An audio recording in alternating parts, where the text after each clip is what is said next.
Poor child. Poor child.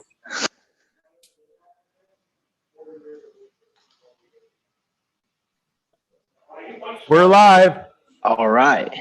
Awesome, Drew. Thank you so much. There's a bit of a delay, so I'm going to drop the feed, but this is awesome.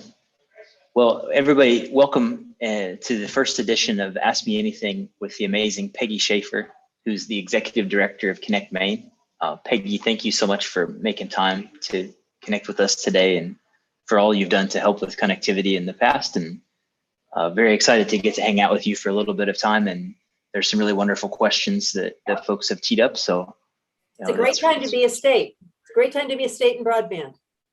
And you, I would argue, lead in a lot of ways. That you've been doing this for many years, and you've been fighting the good fight. And a lot of states are sort of following in the Maine example, and that's a big part of why we're hoping to have this conversation with you today, Peggy, and to grill you and to ask you lots of interesting questions about what you're thinking about for broadband and connectivity, and especially community partnerships. And real quick, folks.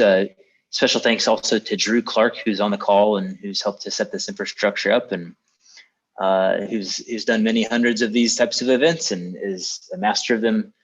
This is my first one, so please forgive me. And he's there if things go to hell in a handbasket. I'm sure he'll step in and rescue us. But thank you, Drew, for everything that you're doing at Broadband Breakfast and all your help. Welcome, and I'm happy to stay in the background. But welcome, Peggy. Welcome, Jake. Yeah. Exciting.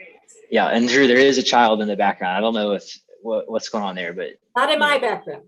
No, it's not. It's not in mine either. So,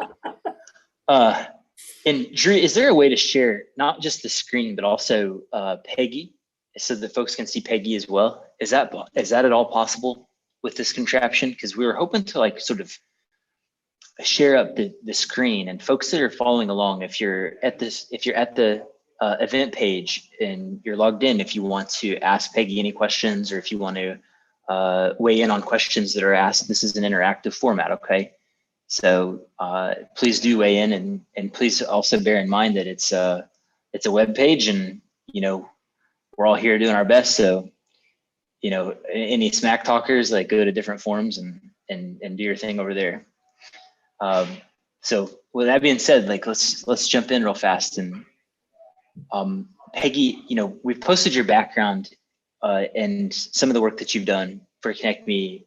We've, shown that you live in Vassalboro, Maine, which is an amazing state. I've never been to your town, but I've heard wonderful things about it from Mike Falloon.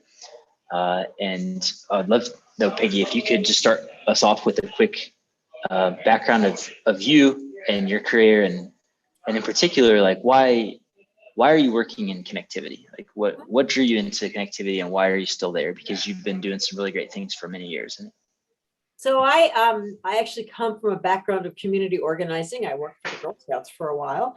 And then from there, I organized a number of political campaigns. I think I've run about 13 political campaigns.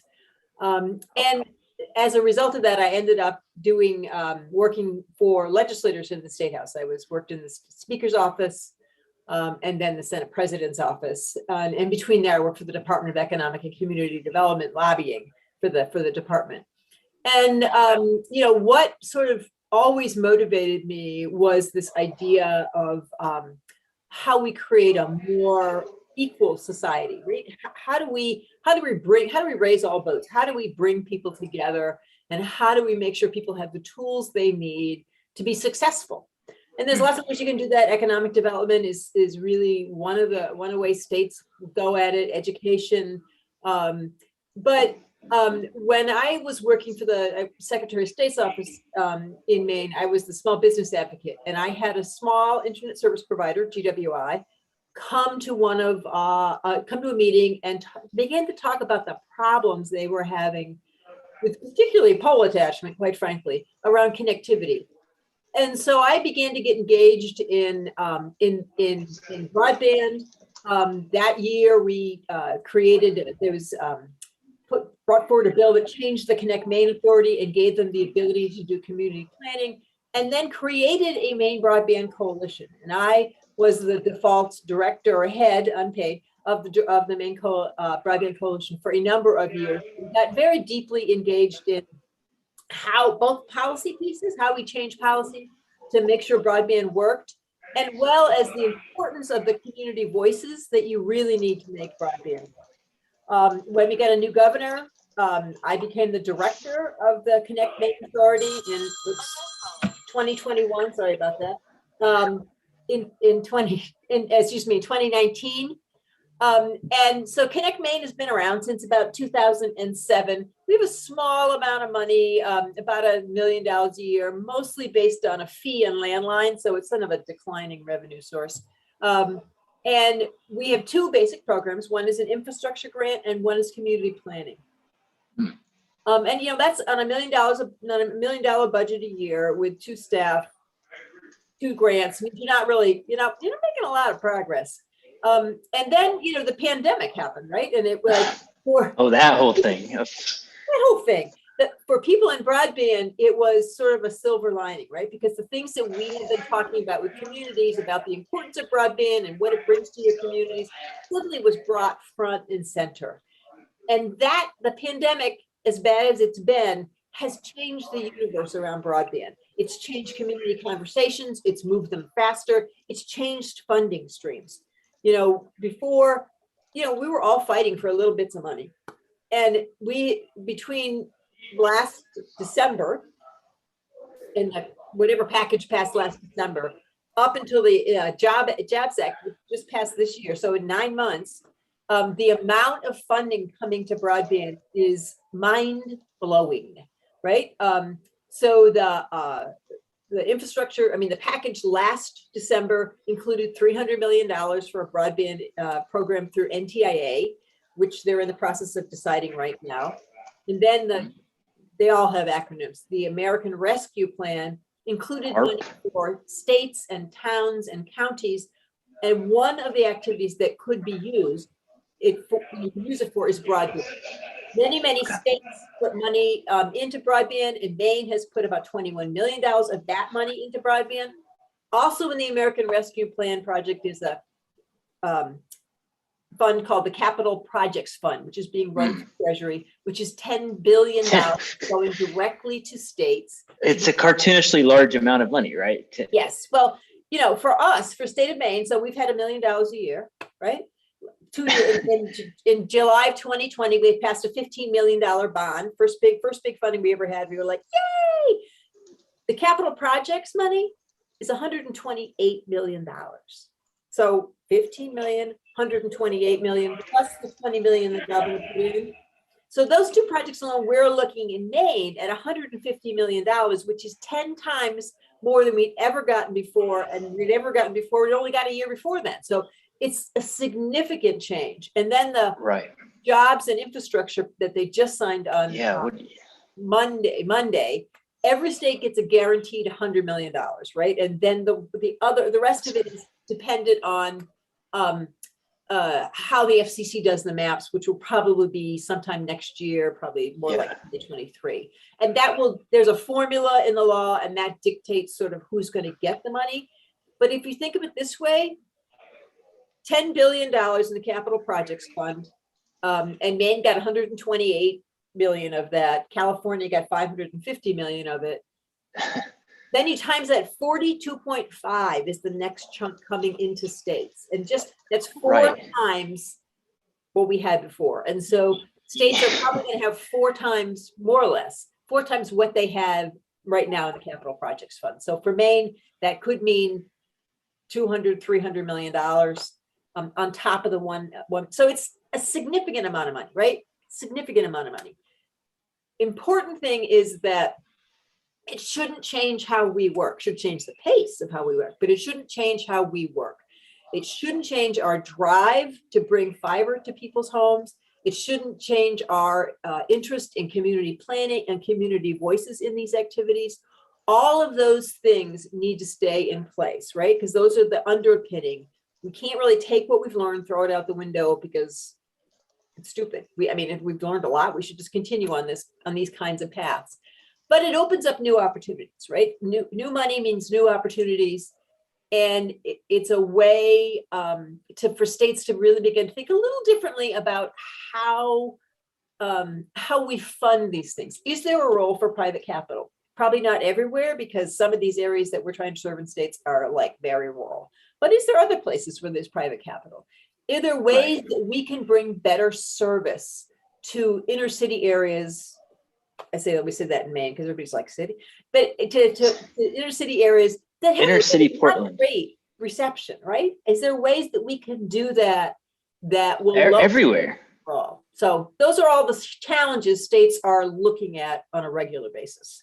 Everywhere, right, Peggy? I mean, Yes. you've long been a champion of like communities teaming up with providers, right? And Yes. and it makes so much sense now with your background in community organizing, and then you listened to GWI when they showed up and said, look, we can connect people, and that's what we do. That's what we're here. That's our job. But we've got these problems, and you help them solve those problems. And so this sort of like you bringing those two sides together in a really interesting way all those years ago, and sort of carrying that theme. And we see echoes of that even in the IIJA, you know, and some of that I think by way of some of the rules that there's a reason that stuff is in the IIJA, right? Because the state broadband leaders talked to their senators and talked to their House reps, and they listened. And so a lot of the stuff that we want to see, that we'd love to see happen, and the way that we work is represented in that package. So it's a significant opportunity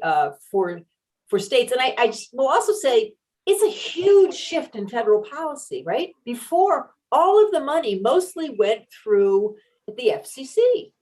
Right. And I think we have RDOF to thank for that money moving from the FCC to states. And I think there's going to be a significant difference in how this money gets distributed as a result of the fact that it's going through the people who are closest to the problem, which is the states. Yeah. So the NTIA, they got it and they said, no, here, states. And then states are like, well, you know, there's maybe a broadband director, a broadband office. I think Maine was one of the first to establish something along the lines of the broadband authority, which is amazing. And then, you know, we're seeing a lot of folks that are, okay, now we're going to line up conversations with every single community in the place. And that's so exciting, right? Like, yes. And your idea of like, you know, communities sort of teaming up to some extent with providers, right? Or, you know, creating their own networks in some cases. Sometimes they'll do open access, like that marriage of the two sides and not like, you know, one at the expense of the other or one sort of getting in the way of the other it's got us really excited that, you know, that's going to be results in a lot better connectivity for a lot more people in a lot more places, like fiber to the farm, fiber to the forest in the Maine context, right? Like this is a really, really cool idea to see it play out. So, you know, thank you again for pushing on that. It is a significant opportunity for us to really do some good. And I think that we're all committed to doing that. I know state broadband leaders were all a little nervous about it because it's a lot of money, right? And a lot of responsibility. And most of our offices have very few people, but states are staffing up quick. They're hiring people. And they're looking for specific skills. They're looking for finance people to make sure we spend the money right. They're looking for grants management. They're looking for community people. So states are thinking about, okay, we have this money coming over the next 5 years. How is it we want to manage that money, and how is it we want to go forward with that? And so I think it's the states are working on it. So. Well, that's a good lead into the next question, Peggy, and it's how. Like the why makes sense, and the sort of the outline of what, like, you know, both sides, like, you know, quit your arguing and team up and like get together. But then how does that work? Like how should providers think about engaging communities? How should communities think about like, well, you know, we're busy, you know, with our community and we've got a lot of other things going on, and these providers, they know what they're doing. Like, how do we figure out how to engage the right ones, right? Like, how does that work? Do you have any tips for that? So in Maine, how that works is that we communities come forward to us, and we have a planning grant process. So we give a little money out, and they begin to talk people in the community, do surveys. They look around and see what's on the polls. to figure out what the community's most interested in terms of connectivity, and also the conversation about why we need broadband, what's it going to do for our community, and how do we make sure everybody in our community gets connected. And that, of course, has three pieces to it, right? It's the wire running by their house. It's also the ability to afford it and the understanding of how to use it. So those are sort of the critical pieces that community voices bring in. And usually what happens is they invite providers, right? They are very open. They invite every single provider to the table and say, here's what is it that you would like to partner with us on? How can we help you? How can you help us? Here's what we'd like to do. We'd like universal service. How can that best happen? And, we're lucky in Maine. We have a number of providers. Our providers are generally, some of them are regional based, right? So they're not, if their office is in Holton, they're not going to go to someplace far. I mean, the question is who's going to roll the truck, right? So, but people are willing to have the conversation about what it is their company can do and how they'd like to operate. And so the other thing that we have going on in Maine is that because we have a number of, I guess they call them CLACs, which are just internet service providers that don't have a physical footprint. Like they're not telecommunication companies. They're very willing and interested in different business strategies, right? So they are interested in community ownership, where the community owns the network. They come in, the ISP might come in and design it and build it and then operate on it. They might operate on it in an open access place. Right. Or they might, if the community's like, we do not want to own this infrastructure, there are providers who are like, no problem, we'll be happy to own it. And so there's a very interesting, flexible business model that many of our small ISPs are very interested in. Okay. So it kind of varies, and then you've seen a couple of successful examples, and I've seen an artifact coming out of a lot of really interesting projects in Maine that's sort of shaped like a letter of support from a community saying like we endorse this provider or this network, or yeah, we have been lucky. We've never so far, well, I shouldn't say we had one case, but generally, there's a lot to do in Maine, right? There's really a lot of different areas that people can work on. We haven't had people come, we have not had two proposals come in for the same area. It just doesn't happen, right? I mean, it might now that there's more money, which is one of the other reasons that the community voices are important, because if the community is selecting the provider, then that's the one that should go to that area. It isn't that, we agree. Come down and, I'm going to fix it for you. And some of that community conversation isn't just about liking the provider and understanding that, it's understanding that they have a commitment to that community to run and maintain that network, right? And to be responsive to their customers. And so those are all really important pieces. I mean, customer service is a huge deal in this industry. It's not done very well, but it's a huge deal in this industry. And for communities, you're kidding, right? They have that personal relationship with their provider that they can depend on that customer service. I think the industry with the lowest net promoter score of all industries, and that's like saying something because it's behind banks and dentists, and I mean those folks do really valuable services. But somebody told me once that everybody has the God-given right to hate their internet service. There's some really skilled new providers that are coming up that see that and say like that's the opportunity, right? Is to be the killer app, is to actually care deeply about the customer and try to solve their problems. It's also the opportunity to separate yourself from your competitors. Spot on. Based on quality of service. Exactly. Both speed and latency and how you treat them. Yeah. So this is exactly why it's so cool to get to talk to you about this. Like you've seen it from so many angles, and you've been thinking about it for many years, longer than most of the other states that are now tasked with like, what the hell are they going to do? I know, but in the sense that like you've been at it for a few years of when other folks, maybe weren't thinking about it, and we get to learn from you on these points. But there are other really interesting things happening across the country. We do not in Maine have electrical co-ops. It just, we have one, but we don't really. So that is a model that's working in a lot of states, right? Where you have already the local ownership of the co-op, who then expands their network into broadband. So that is a model that's working across the country. Right. Electrical co-ops are there, and that's a very interesting model. You have California who's spending, what is it, $7 billion. They're building state-owned middle mile, they're building last mile. You know, California is always on the edge, right? They're always on the cutting edge. And so that's a really exciting model. And then there's tiny states like Vermont who have picked a path, which is the CUDs. I forget exactly what U stands for, but they're communications district. And they're sort of like a water sewer district. The utility the state has said, this is our model. You towns, if you want to get connected, you need to join a CUD, and we're going to help you with all the feasibility studies and all that kind of stuff. And you need to pick your own partner, but here's how it's going to work. And in Vermont, it's worked very well. I mean, they like it. And it's caused, I mean, they have 34 towns in the Northeast Kingdom joined, and these are rural towns, joined together to create a CUD to bring broadband to everybody. And so there's different models out there, but the important piece about community ownership, whether it's through a co-op or a CUD, or in our case, a utility district or municipally owned, it has to be part of the equation. It's not for everybody, but it needs to be part of your conversation.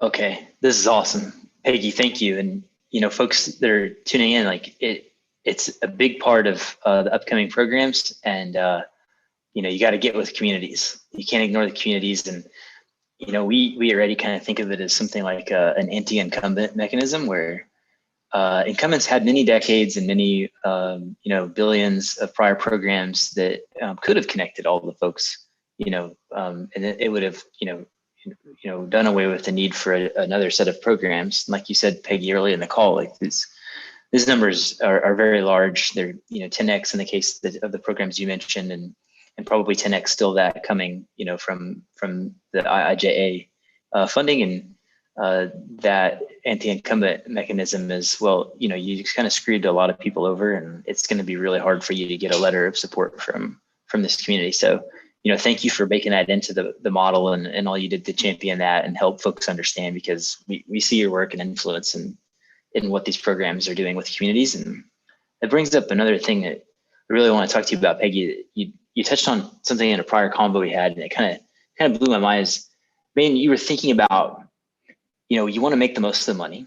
That you can use the money to sort of incent private capital to come off the sidelines and maybe to, steer the private capital in ways that, you want the money to go to the areas where it's going to be the hardest to connect. It's going to be, the most advantageous to get the people there connected. And you describe something like a funding algorithm, almost like where you're thinking about it in the sense that, there's going to be a match requirement, and that you'll be able to adjust those levers when it's time to adjust them. And you had an interesting idea of well, in areas where we want the funding to flow, we could do something like either reduce the match or set a higher match in other places, and kind of tilt it that way so that the economics of it makes sense. And I was wondering if you could talk a little bit more about that and the mechanics of it. So this is a significant change to our grant program, and it will be in effect for the next round of our last little chunk of bond money.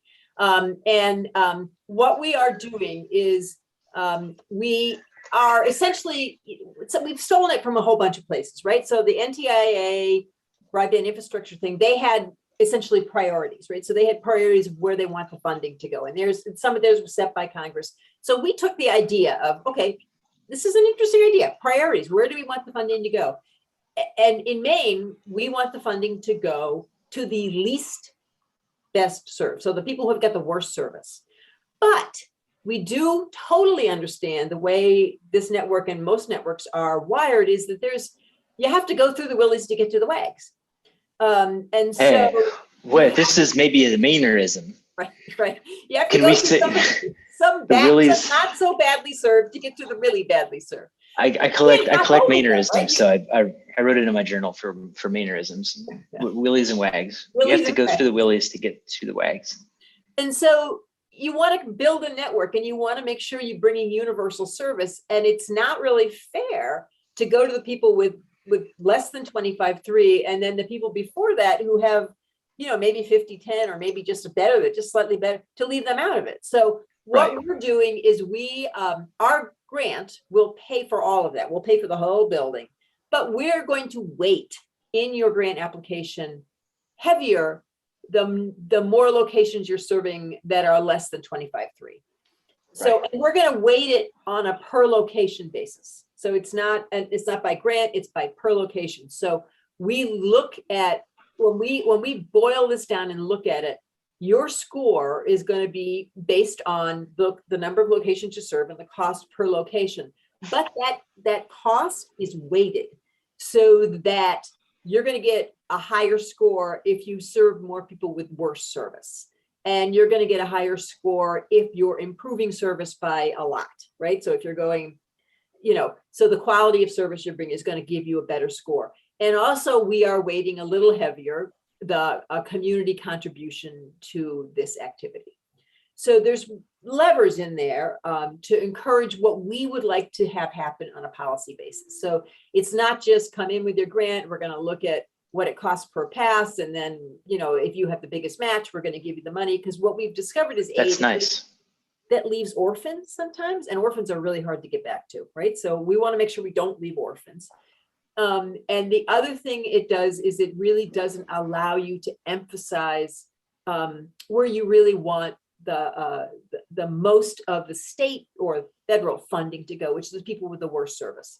And so it allows us to really make sure that our funding is flowing to the people with the worst service first, and then, but not leaving people out along the line, right? It isn't one or the other. We understand it's a flow. And so our scoring mechanism recognizes that. Oh, absolutely wonderful. Peggy, thank you. I got another question for you too.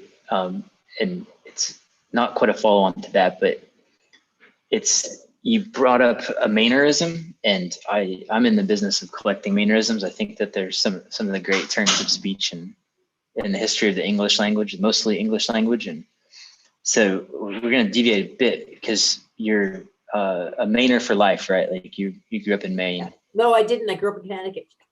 Connecticut. Then you moved to Maine. Maine drew you in. What drew you to Maine? In Vermont, and then I came to Maine. Gotcha. Well, but you've been there enough time that you know about whoopie pies. And yes. this is a very serious question, and I need to know, like, Peggy, is whoopie pies, like, do Mainers actually eat whoopie pies, or is that like a tourist trap trick, funny joke on people that visit Maine? No, it's a true thing. And actually we have a whole industry that makes them, right? We have there's a whole industry sector that makes whoopie pie. We have shops that all they make is whoopie pies. And the history on them is that, essentially it's 2 globs of chocolate cake with a lot of frosting in between. And the frosting can be, I don't know, vanilla cream or marshmallow. And the folklore history is that, you had cake left over. I don't know when that actually happens to you, but you have cake left over. Instead of throwing it out, you make these globs. And so whoopie pies are about like this. They're not small. No. They have this much filling to them. So they're a significant sweet hit. And, now I'm not a big fan of whoopie pies. Okay. I'm not a big fan of chocolate. I'm not a big fan of that much icing. But now they make them in lots and lots of flavors, right? So they make them in strawberry, and they make them in pumpkin, and they put cream cheese filling in the middle, or they make them in red velvet. There's a whole industry in Maine around whoopie pies. I was concerned, Peggy, that maybe there was a big whoopie pie industry lobby, and maybe you were like in their pocket or something, and you were talking all these glorious things about whoopie pies, but you're actually not a fan and yourself, but you understand, some people like them, and thanks for the context. And it's actually officially, honest to God, the state treat. Okay, so it's recognized in Maine as an actual thing, and it's not just a funny joke that's like, hey, look at that, this guy's from Missouri, like, hey, check out these whoopie pies. All right. Oh, good. It's a real thing. It's the state treat. Can't be the state dessert because that's blueberry pie, but it's the state treat. Ooh, now it sounds really good. Moving on from desserts. A question from TJ York. Will Maine's grant definitions of broadband change to harmonize with the definition in IIJA And as a follow-up, I think are there other state grant funding definitions that may differ from the IIJA definitions that grantees should be aware of, right? That's a good set of questions. It is a good set of questions. I will say this to overview it. This federal funds, all of them come with their own definitions of what the federal grant is. And they differ from program to program, just to make it just that much more complicated, right? So the American Rescue Plan funding, that is 25.3-ish, which is you should be going to places that have less than 25.3 or serving pieces that have less than 25.3, but not everybody has to be less than 25.3. So those final rules are not out yet, but that's what the interim final rule, is that really a thing? That's what they call it. And the frequently asked questions, that's the piece there. In the capital projects fund, they look at 100/20 as unserved.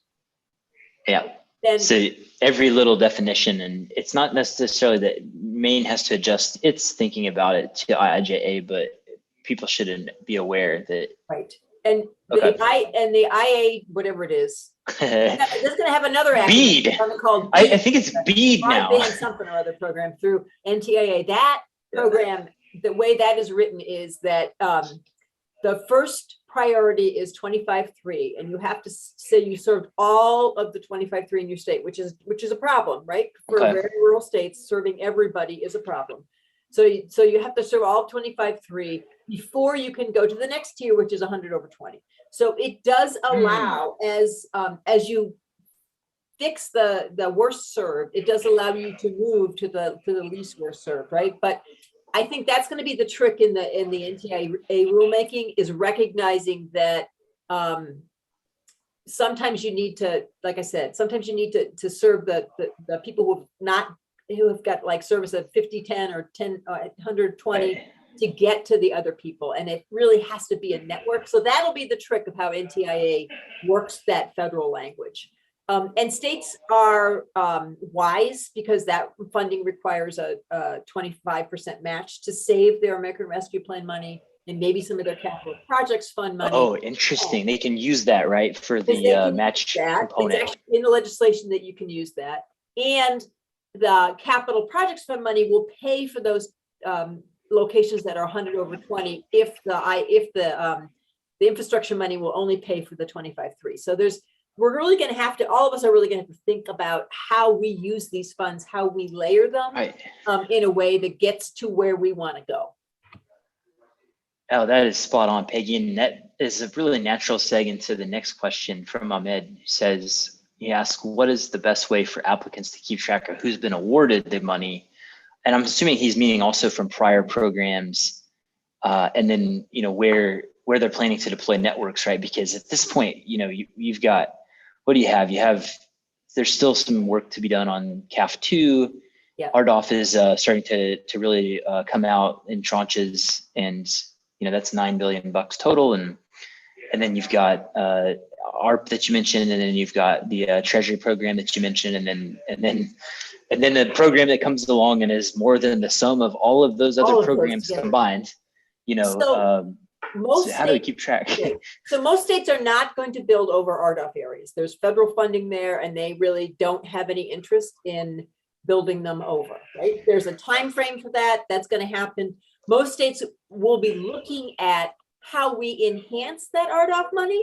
So what is, so RDOF serves the very edges, right? How do we create a project that uses that RDOF money to serve the very edges, but then serves the people who are not in the RDOF zone, but still have really bad service, right? So the states are going to be trying to think about that with the RDOF recipients. And in our state, it's pretty easy, because we have essentially 2 who are going to do wired service, and they know us, right? We know them. It's a small state. So, but in other states, it's a little trickier. States do put all of their grant, we're public, right? We are public. All of our grant applications, not the applications, but all of our grant awards go up on a website. So you can look and see where we have awarded funds. And so that tells you sort of where the money is going. And some of those networks may not be built, but that funding has been awarded to that area. I don't think anything's going to get built out per se with the American Rescue Plan money that won't also use the capital projects fund money or be part of a plan to use that, right? I think these aren't, I mean, they come in separate tranches, but at the state level, we're not really thinking of them that way, with the exception of that they have maybe different requirements. And so we may have to use this little pot for this little thing, Right. and then the next door neighbor maybe use the other pot. So for us, it's more about how we blend the financing. And I think that's going to be true throughout the states, is that where people are thinking about these funds in total and how we work them together to get everything done. Yeah, that's a fascinating point, Peggy. And you've always been good at, like, in Maine, in your program, like, not just, here's a grant, right? You've got bonding authority, and they're resurrecting, like, private activity bonds, right? That can be used for broad bonds, right? For lack of a better term. Like, you can see that there's going to be not just the money from these programs, but also there's going to be a sort of catalyzing effect on additional money. And you've built a nice algorithm to help sort of incent, private sources and public sources that are part of the local match to, flow into places that have needed this help. But if we sit down and do the math, like, we look at the broadband money state directory, there's 120 something million coming from the Treasury program. And then there's, our estimate is something in the range of 300 something million. And you can see easily by the time that's getting levered that you could see $1 billion, maybe $2 billion worth of direct capital injection into the state of Maine, right? And it's all for the purpose of, like, it's under the banner of solving the problem of, like, broadband connectivity and connect all the people. But that's a pretty significant, thing. It is. I think what all the states are sort of grappling with, because all of us have been sort of dealing with, like, tiny bits of money, is the significance of this change and changing our mind shift from one of scarcity, right? Don't really build fiber because we don't really have enough money, so you should build something, to one of abundance. Like, what is it you really want? This is infrastructure that's going to be 50 years in your community. Think of it as a 50-year infrastructure, and build something that's going to, the electronics will switch out, but build basic infrastructure that's going to be there for like 50 years. And the other thing is really think about that when you think about who owns the network. Who's going to be around in 20? I don't know who's going to be around in 20 years, but I do know towns are going to be around in 20 years, right? I mean, they've already been, towns in Maine have been around for 200 years. So that is it's an interesting sort of way to think about, if this is infrastructure that's going to last this long, where is the best place for that infrastructure, the ownership of that infrastructure, to be? And where is the community's ability to, the importance of the community as an economic development tool, as a social tool, as a tool of equality, where is that best seated? And I think those are the questions that communities have always been battling with. And for us in Maine, the issue has always been around, we as a community don't want to borrow. We don't want to, our towns buy fire trucks in cash, right? We save up for years and buy a fire truck. They're $350,000 a fire truck, right?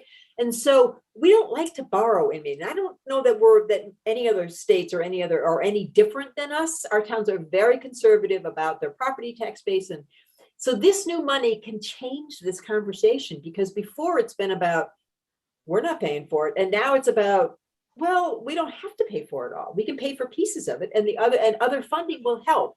And, there is a role for equity capital in there. I think we're all trying to think about what that might be and where it might go, right? I don't think equity capital, considering they want a payback, is going to go to the most rural areas. When you're serving less than 5 homes per mile, or maybe less than 10 homes per mile, it's really hard to get a payback on that. But are there ways that you can combine equity funds, federal funds, town funds, take rates, revenue streams, so that you can do a universal build? And the equity is on the end where the federal funds don't go, which is people that are served, and the federal funds are where the equity won't go. And so I think there's lots of opportunities to think about this. It's a complicated thought process, but there are people like you guys and others who are able to help communities figure this stuff out. And I'm always surprised at who's in our communities, right? I mean, we have these small, community planning grants, these small community planning, and people pop up and you're like, they live there? And they're just some really talented people who live in our communities. Like, they all don't live in New York City. They don't. No. They're all over the place. And these kinds of activities, if a community broadband activity brings out people with really interesting skills that come and bring that skill to this problem. So it's a very interesting and a very exciting opportunity for communities to get to know each other and to use the talent that's actually embedded already in their community. And maybe to some extent some capital too. Like maybe there are ways of bringing that kind of model together. Who've used private investment from residents. Local folks pooling their resources. That's a wonderful American tradition, and you're absolutely right, Peggy. And I think you're even more right now than you were if you said that same thing 2 years ago, because a lot of folks have gone back, home to new places. They've sought new frontiers, and then they got there and they realized that the broadband is total crap. So this is perfect timing. I get those calls every day. I just bought a house in the middle of nowhere and I don't have broadband. And you think, did you expect to have broadband there? I got another question from the not so serious questions, and it's another question regarding a Mainer's preference on Maine things, and it's would you say Maine Brewing Company or Allagash? And I'm asking for a friend. Again, just like whoopie pies, I'm not a big beer fan, but I will say Allagash White is a fabulous beer. Indeed it is. It's a fabulous beer. There is nothing better on an afternoon after you've gone for a hike to come back and have a glass of that. There's a glass. Interesting. Now there's another preference. So and we have several, talented engineers at Ready that I think they drink Allagash as a sort of form of hydration. There is a lot of good beer in Maine. We have a whole cottage industry of local breweries whose beer talented doesn't really go any further than their local brewery. There's a brewery guild, and they do share taps, right? So one brewery will have a tap from somewhere else. But there is a huge growing industry in Maine. We have a beer tour. We have a map of beer tour where you can go and visit the breweries in Maine. Good deal. Well, thank you. This next question is from Sarah, and she's citing an article that a year ago you said that Maine is working to create its own broadband mapping database, so we can map the beer journey and where to go for breweries. But can we yet map? Is there an update? She asks, is there an update on those efforts, and how far have you gotten? And what obstacles did you encounter in that effort? So data is always an obstacle, right? So we have worked to try to get better data from providers, and that's somewhat improving. On some of them it's not improving, but some people give us better data than others.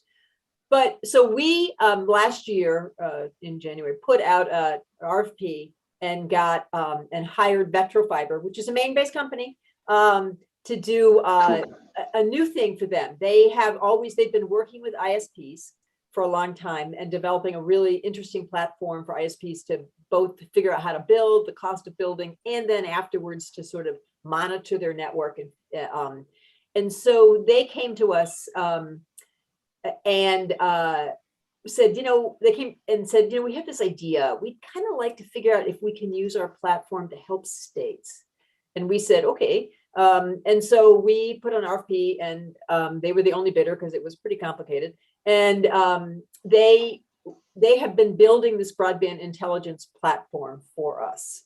Nice. And I will say, so we put in an NTIA grant which had a very short window, right? A very short window of applications. And we went to that. We did two things. One, we did a request for information. So providers came to us and said, I'd like to build out this area. This is sort of what I think it's going to cost. And then we went to Vetro and said, okay, so here are the priorities of NTIA, overlay them over the state, and let us figure out how we can score best in the NTIA score, what areas score best for us to get a grant. And so we use those two processes. We picked some areas. The NTIA had a thing. The counties had to be less than 50,000, and so I had some very rural areas that I had to tell them because they were on the edge of a big county, like they were in Penobscot County, which is mostly in Bangor, right? And there's a lot of places that are like in the middle of nowhere in Penobscot County, but the county is more than 50,000 people. So I had to tell people in very rural areas, you're too urban, which was an odd conversation. But we picked areas based on the NTIA criteria, which, Vetro helped us put into a map. And then what the NTIA also asked us to do was to serve unserved location within traditionally served census blocks. So census blocks that the FCC said serve, they said deconstruct that, go in there and figure out if there are locations within that within that census block that are unserved that can be part of this grant. And so we picked the areas that they like, the general areas, and then we deconstructed those. We used the Vetro data. We had some cost quest data in there. We have some community planning data in there. We had the providers on the ground knowledge in there, and so we deconstructed those census blocks and went in and picked out the areas that were unserved in those census blocks and put them into our grant application. So it was really useful for that and has been useful since. We've gotten a couple challenges. We've had a couple requests for more information. And we've been using the Vetro platform the whole time to sort of identify why we think our data is right, what is our methodology behind our data, all of that kind of stuff. So that has been central to this NTIA grant. And that's just one piece. Our next round of grants, we are using all that data, and defining areas in the state that are eligible for grants. So before we were just like, come in, and if you're unserved, we'll serve you. Now we're saying, okay, here is what we think is eligible in this state. Here's what's eligible for grants. We're going to draw out your stuff on Vetro Fiber Map, which we'll have we'll have it so that applicants can get into that platform. Draw out what you're going to serve. Make sure you serve 100% of that area, right? If you're picking an area, you got to serve every location in that area. That's one way we're sort of not leaving orphans. And then one of the things that Vetro does is allow us to look at the costs, so we can compare what the provider's saying versus what the probable costs are going to be. There's a whole number of things that we can do. So that's sort of on that level. It's also going to potentially allow us to be proactive, to really think about where is it we should go, because we can layer more information in here, right? So we have census data in there. We have we can layer more information in there around, maybe it's telehealth or maybe it's education. So as we build it, we can layer information in there and then really begin to think smartly, especially now we have $300 million, smartly about where is it that our priorities are as a state, where are our policy and our economic development and our community development priorities as a state, and how do we make sure those areas get covered. That was fantastic, Peggy. That's good to hear. I would say the Vetro staff, unbelievable. Yeah. Really awesome I don't know that much about mapping, like nothing, right? And first off, I can use this platform like easy, I know how to do it, right? It's like totally amazing. But more than that, when we talk with them about sort of, have these big kind of esoteric conversations about what they'd like to do, they sort of think, okay, well, we can do that here. We'll readjust this, and we'll develop a new piece awesome. that will do this, and we'll pull this down from here, and I think we can get that data over there. And so they're anticipatory of what we need and how this database is going to help us do what we want to do, which is really phenomenal. It's really phenomenal to work with somebody who understands the field and understands where you're coming from and tries to figure out how to make their product work for you.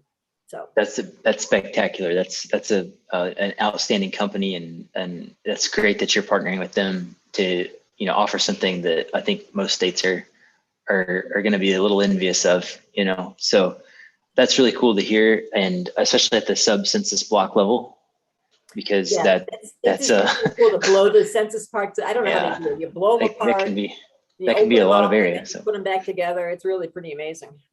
Well, we got a question from Zoe, and it's a little more technical. And it's, can coalitions apply for both federal and state funding for one project? Yep. And how would they do that? And where could they get guidance on doing such a thing? it really will depend on the state, how they're doing it. In Maine, we're sort of running out of strictly state money, right? So our bond money is up this next time. And then we're sort of out of bond of pure state money for infrastructure. We're going to continue our state. The assessment that we have is going to be mostly we're going to use for planning and helping build up a platform to help communities come out. So that's, but every state's a little different in how they're doing it. But most states are going to allow you to, they're going to look at, this is my guess. Most states are going to look at their funding, federal funding and state funding, and combine them together to make a pot. And so it won't, I don't think, this isn't like the FCC where it's a different organization, right? So you're applying for a state grant here and you're trying to get money from the FCC. This is all in one pot, in one entity, which is the state agency that's pushing this through. And so I know it's when states talk about how much money they have, they blend all of the money, right? They're not saying we have this much money from this pot and this much money from this pot. They're saying we have, $300 million of funding for broadband. And so that's a blend of their funds, of the federal funds, of the new federal funds. So states are blending these funds in a way to make sure that people get served. Excellent. So it's kind of already happening naturally to some extent, Zoe. And yeah, there would be good rules for that. So another question is from Justin Perkins, and he asks, Peggy, thank you for offering your knowledge with the community. Could you talk more about the role of private capital in broadband grants? And you touched on this a little bit, right, with the match capital. Can you talk a little bit more about the role of private capital in broadband grants and funding broadband infrastructure? We have not seen a lot of that yet anywhere in really, except let me pause on that. Unless you're talking about private capital from the ISP, right? So if you're talking about the ISP putting in part of their own money, that is a private capital piece. Right. And so we have seen that, but capital that's not from an ISP, right? It's like from the rich people, right? Whoever has private capital. That there's the caveat on private capital is who want it back, right? So they want it back. And so with a return. And so that is going to be the tricky piece in this, how we all figure out how to serve these really rural areas, which are really expensive and don't necessarily have a return on investment, and get private capital in. And if private capital is patient enough, meaning they're willing to wait 10 or so years, then there is going to be a payback on it. Well, I don't know how much, but there'll be a payback on it. So a lot of it will depend. There's some, the people in Harvard are thinking about this, have been thinking about this, and they really think that there is a patient capital that traditionally goes to some level of infrastructure around, right, whether it's roads or that can also be used for broadband. And so that is that I think is a new role, and it hasn't happened yet because we haven't had a lot of money being dumped into broadband. But now that we are, I think right, for opportunities.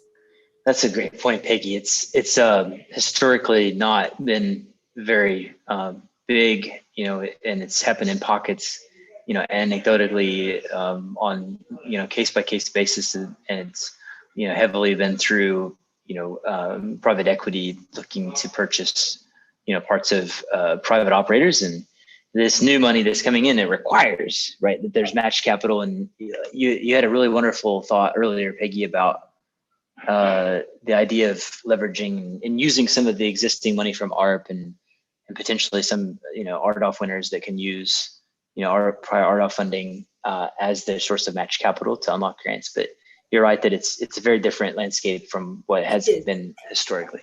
And there's sort of two pieces to it, right? So there's a potentially private capital that might come into a project, right? So it may be a community project, but it's like geographic area. We're going to serve this area, and there's a piece of private capital that might play a role in that. There's also private capital to support the internet service providers in how they're going to expand. And that's sort of that's a traditional, so to speak, investor role in a company. And we've had a couple of those. CCI has had, which is Consolidated Communications, has had a pretty significant private capital investment that has changed dramatically how they think about their service. And so they're gonna use that private capital to build out in areas, improve service in areas that are pretty dense. Fantastic. And Otelco, which is another regional partner in Maine, has some private capital, and they are actually building out in areas that are pretty dense. So the good news on all of that is there are places where federal money is not going to go, places that have a pretty big density and pretty good service, but maybe not fiber. That this new private capital encourages some of those incumbent providers to really upgrade their network and bring much better service to those areas that are pretty well served. And that's good because you potentially have competition, which can drive down costs. And you're really upgrading the service in what actually is in most states, the economic centers, right? The economic engines of the states are really the more urban areas. Oh, wonderful, Peggy. So we have a couple more questions, and we also have a couple more minutes. So I'm just going to go through and rattle a couple of them off real fast. All right. You already mentioned there aren't that many electric co-ops in Maine, but in other states, what role could electric co-ops play in implementing an IIJA? Because you touched on the benefits of the co-ops, and we agree with you. So the co-ops, the co-ops in many states, the electrical co-ops have been the ones, like in Tennessee, they're the ones that are expanding service in Tennessee, and they're perfect for it, right? Because they have a customer base, they have poles, they run the electricity to that. The poles, they own the poles. You touched on that earlier, right? That was one of the problems that you were helping to solve when GWI showed up and said, right of way. Oh. And so and plus they need broadband if they're going to smarten their grid, right? So it's like, wait, if we're going to need broadband, if we're going to need a couple of strands of fiber to monitor our grid better, let's put in more strands than that and serve those same customers we're serving with electricity with broadband. It is a different business. Broadband's a different business than electricity, but the basic infrastructure that they own is there, right? And so it's adding on a different layer of business, adding it on the ISP, or they could contract out an ISP. I like the layer model. That's really cool, and we agree, Peggy. And we kind of see Ready. We think of it as like a poly-utility future. We see a trend of energy providers that are becoming information providers, and it's very natural. So that's good. We're about out of time. We got 1 minute left, and we got one last question for you, Peggy, because I noticed in your bio that it says that you have Airstream ambitions. And so I'm curious to hear, if you had an Airstream, where would you go? So I don't own an Airstream. I own a 1972 Shasta Compact, which is a 13x8 little tiny, we call it the P-Pod. I'm Googling it, Shasta Compact. I'm looking it up. But I'm not sure that I'm a state employee, so I'm not sure I'm ever going to be able to afford an Airstream, right? But there's some really beautiful places in this country. Maine is a really beautiful place, but there's some really beautiful places in this country that are wide open out west, down south. Come visit. I would love to visit. I would just love to visit. The national parks are a treasure, and I would love to go see them. Well, swing by in your Shasta or your Airstream if you ever come to California, Peggy. And we're out of time, but this has been awesome to hang out with you. And I want to thank you again, Peggy, for not only for sharing your time with us today and your knowledge with us, but also all the important work that you've been doing over the years to help bridge communities with providers and making things happen in Maine. So thank you again. You're welcome, and thanks for having me. Yeah, it was really wonderful, Peggy. You have a wonderful rest of your day. All right, you too.